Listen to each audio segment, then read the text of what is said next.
With the advent of tri-bikes, there was a big explosion in body positions, and the explosion was that a lot of the athletes started sliding even further forward on their tri-bikes. Well, let me just explain very briefly what the tri-bike is. First, obviously it's the aero bars. Secondly, it's the seat tube angle, and the seat tube angle runs right down underneath the seat post. That angle became more forward. Road geometry is typically around 73 degrees, and tri-bikes are around 76 all the way up to 80 degrees. So it effectively pushes your hips further forward so that it opens up this hip angle. Well, the disadvantage for triathletes in doing that is that you cannot generate power out of your glutes. And so my recommendation is for a lot of the triathletes, if you don't feel any glute fatigue after your rides, and certainly in the off season, that you want to consider going to a road geometry. Now that doesn't mean that you have to buy another bike. A lot of the seat tubes come with a two-way seat post, so you can go from a 76 degree to a 73 degree just by shifting the seat post. If we start Julie in the typical tri position, she's in a normal position, she's sitting at the back of her seat. Well, as she's doing this, we want to make sure that her pelvis is set. So we rotate her pelvis up, fold at the midsection, flatten down on the front end.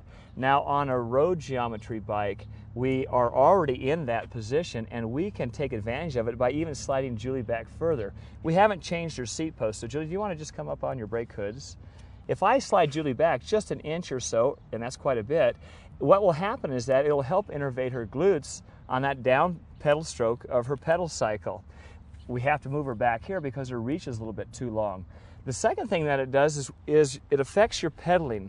And we think about pedaling, well, what is optimal pedaling? Go ahead, Julie, and start your pedaling up. Julie has a typical road cycling pedaling position. In other words, at 3 o'clock in that pedal revolution, you can actually see her heel and the ball of her foot about on the same plane. She doesn't point her toes.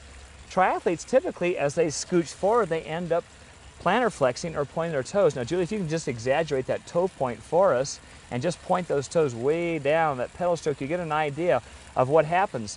And go back to your normal style because I like that better. If she's doing her regular pedal stroke and she's applying even pressure, what happens is that the ball of the foot is generating the power force, not the toes. And there's a simple drill that you can incorporate into your routine just on your training rides, is to think about pushing forward on an elliptical pattern with the ball of your foot from 3 o'clock to 5 o'clock, and then bringing your big toe in to finish off the pedal stroke.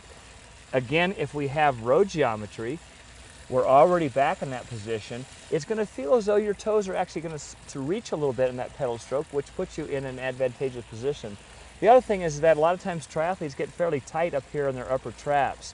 And by coming to a road geometry, we end up riding a lot on our brake hoods. If we take a look at the front end of the bar and we look straight down, it should almost come right through the hub on a road geometry. Consider road geometry in the early season of your preparation, possibly for 2 to 3 months. It will provide an advantageous position to strengthen your glutes, stretch out your low back, gain the suppleness and flexibility in your hamstring, plus you'll have a wide variety of hand positions from the drops. On a traditional bar, we can go all the way down to the brake hoods where Julie is situated here, and it will allow you a little more diversity in your training program. The biggest advantage is economy during the triathlon season. Develop it early on.